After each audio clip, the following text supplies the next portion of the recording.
Jadi inti halal bihalal itu adalah memperbaiki hubungan sesama manusia. Dah jelas masalah arti halal bihalal. Cerita halal bihalal ini gimana Pak Ustadz? Oh, ceritanya dulu waktu melawan Belanda.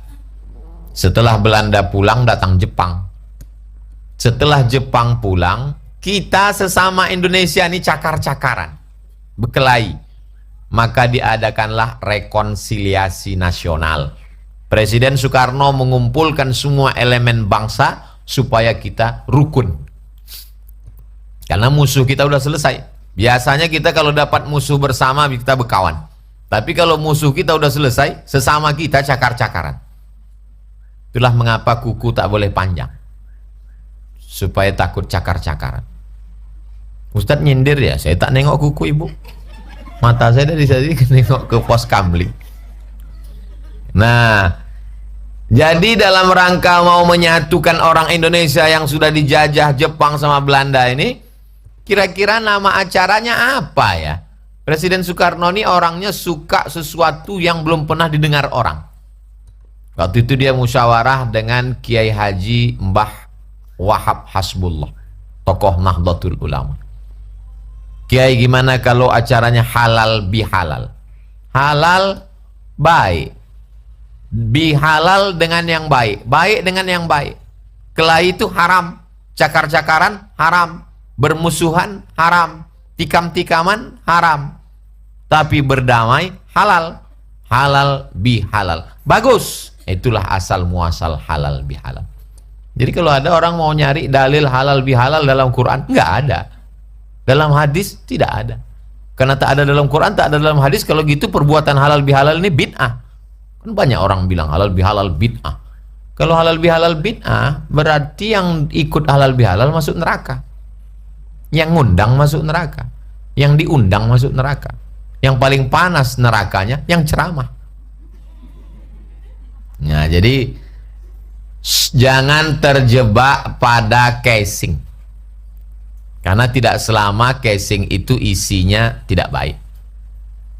Samalah seperti casing kongguan isinya rengginang. Samalah seperti bapak-bapak nanya sama istrinya, mana gula kita? Itu bang, di toples garam. Kenapa kau letakkan gula di tempat garam? Samalah macam abang. Di handphone tuh nama laki-laki, rupanya isinya perempuan gitu. Jangan terjebak pada casing. Casingnya halal bihalal. Isinya apa? Isi halal bihalal itu isinya adalah silaturahim. Silaturahim apa? Ukhuwah Islamiyah Pak Ustadz. Misalnya ibu ini dengan ibu ini emaknya adik-beradik. Kalau emaknya adik-beradik berarti dia saudara sepupu. Kalau ayahnya adik-beradik berarti dia saudara sewali. Kalau ayah ibu dengan ayah ibu adik-beradik sewali. Kenapa disebut sewali? Karena kalau ayah ibu meninggal, pakcik ibu itu bisa mewalikan ibu. Kalau pakcik itu meninggal, tak ada saudara ibu laki-laki, maka sepupu ibu yang laki-laki itu bisa menjadi wali. Maka dia disebut dengan saudara sewali. Maknya sama. Mak dia itu dengan mak aku adik-beradik, berarti satu nenek. Menjalin hubungan antara cucu-cucu ponak-ponakan ini disebut dengan silaturahim. Karena dulu rahimnya satu, rahim neneknya itu. Lalu rahim itu maaf cakap, tempat janin dalam perut perempuan. Itulah yang sampai sekarang belum bisa dibuat dokter. Membuat laki-laki jadi perempuan bisa. Namanya lady boy. Mukanya lady, kakinya boy. Ada musabakohnya di Thailand. Lomba bencong internasional. Na'udzubillah. Mudah-mudahan anak cucu kita diselamatkan Allah. tapi membuatkan rahim tak bisa. Makanya kalau ada ibu-ibu diponis dokter, ibu rahimnya kena kista, mesti dioperasi, dicopot kistanya, rahimnya ikut. Menangis ibu tuh. Ibu tuh menangis, bapak tuh tersenyum. Karena rahim tak bisa digantikan tempat janin. Jadi rahimnya sama, rahim neneknya. Lahirlah anak-anak, lahir cucu-cucu. Maka mereka ini ingin menyatukan lagi, maka disebut dengan silaturahim. Silatu artinya menghubungkan, silatu artinya menyambungkan, silatu artinya merekatkan. Karena tadi anak-anak cucu cicit ini sudah jauh, direkatkan kembali. Ini nama acaranya silaturahim. Tapi saya dengan ibu tak bisa disebut silaturahim. Orang Jawa dengan orang Batak, orang Sunda dengan orang Bugis, orang Makassar dengan orang Minangkabau, tak bisa silaturahim.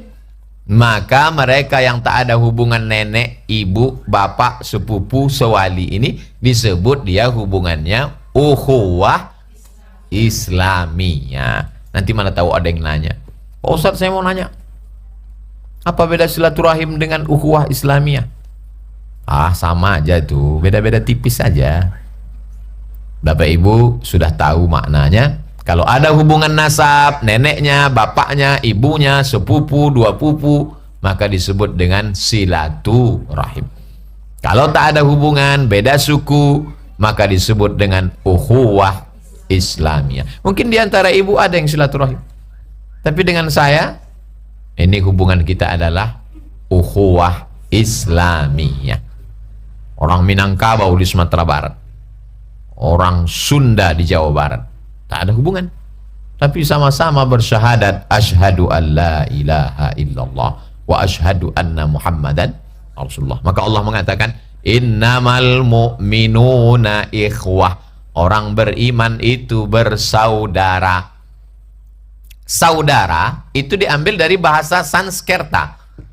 Udara artinya perut, se artinya satu, seudara, satu perut. Kan payah tuh kalau manggil orang, seperut-seperut. Maka disebut dengan saudara-saudara. Kalau kebetulan laki-laki, saudara. Kalau kebetulan perempuan, saudari.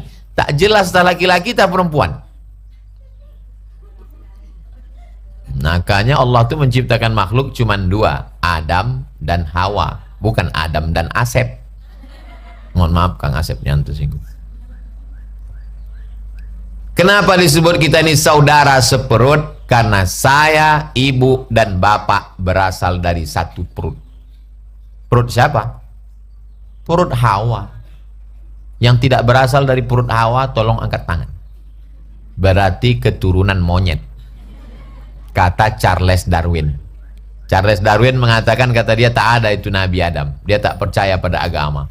Kata dia manusia ini berasal dari monyet yang berevolusi, memanjat pokok kayu, ekornya memendek, berubah jadi manusia.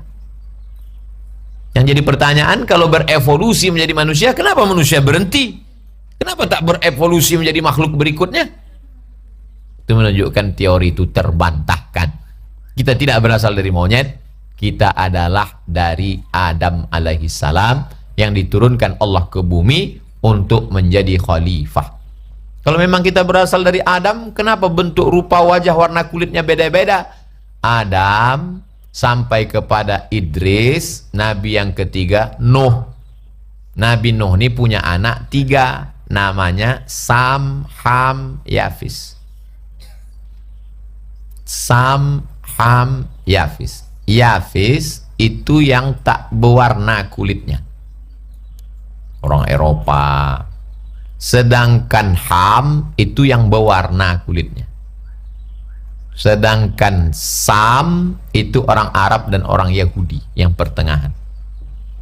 Saya ini agak-agak berwarna sedikit. Ibu yang suaminya hitam, maka bersyukurlah kepada Allah. Karena orang barat naik pesawat, beli tiket, membayar kamar hotel untuk berjemur di Bali supaya hitam.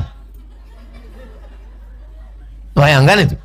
Berjemur dia berhari-hari supaya hitam. Kita sudah.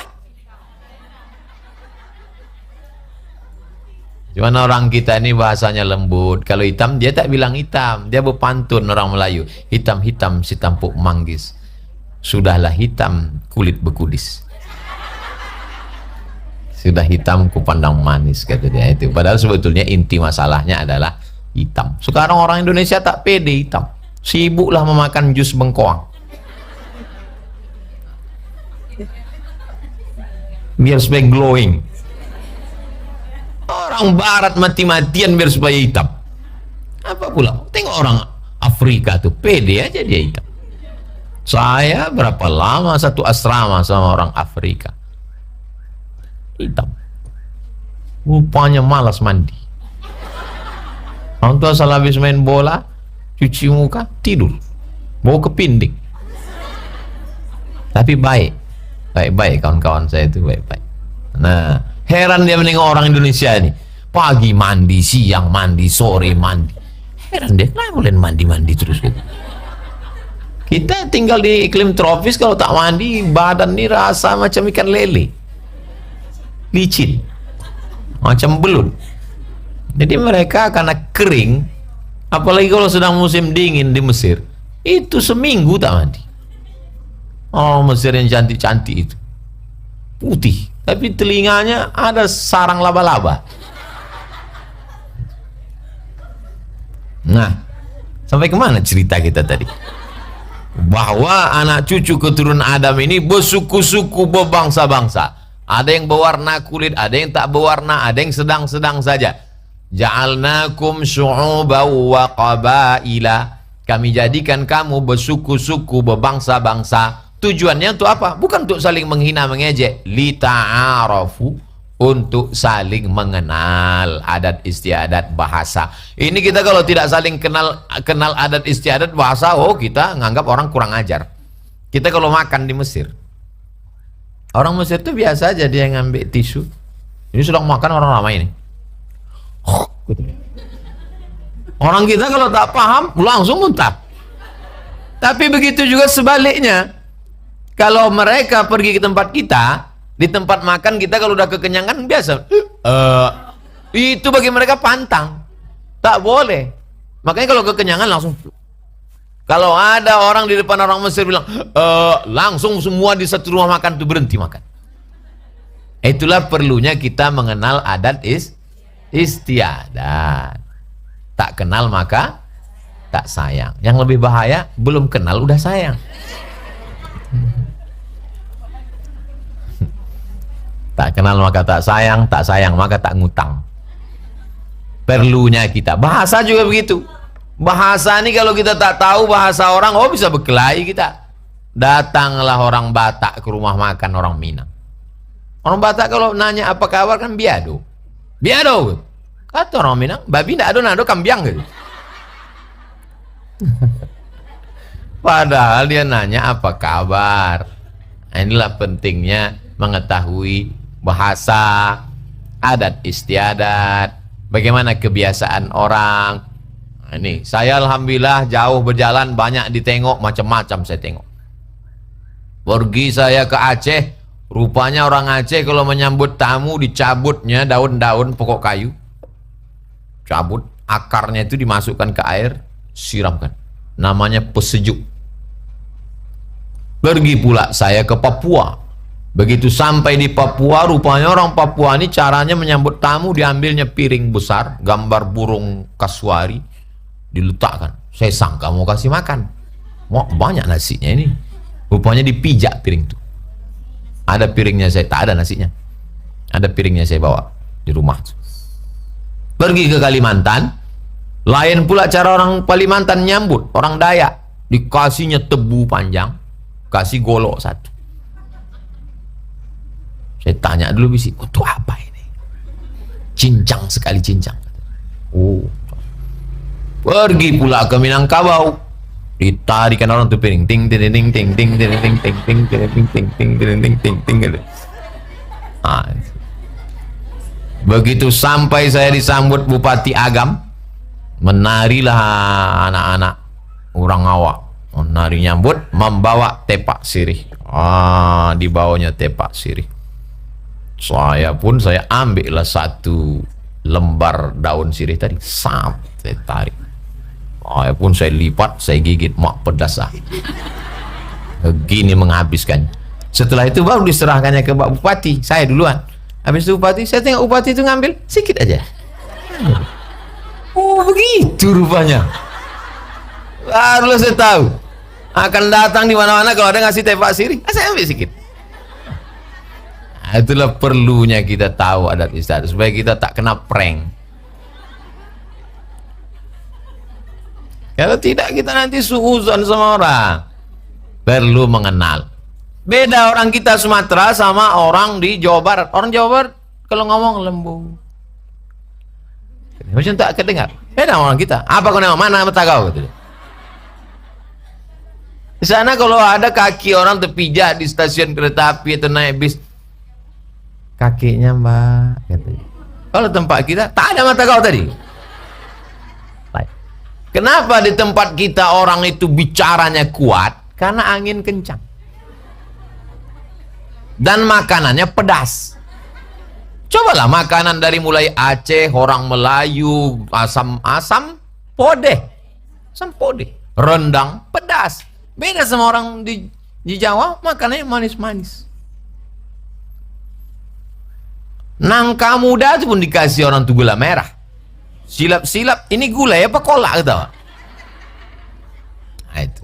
Nah, jadi lain Padang, lain belalang, lain lubuk, lain ikannya. Kita mesti paham ini adat istiadat tradisi orang. Tapi yang paling beruntung adalah kalau orang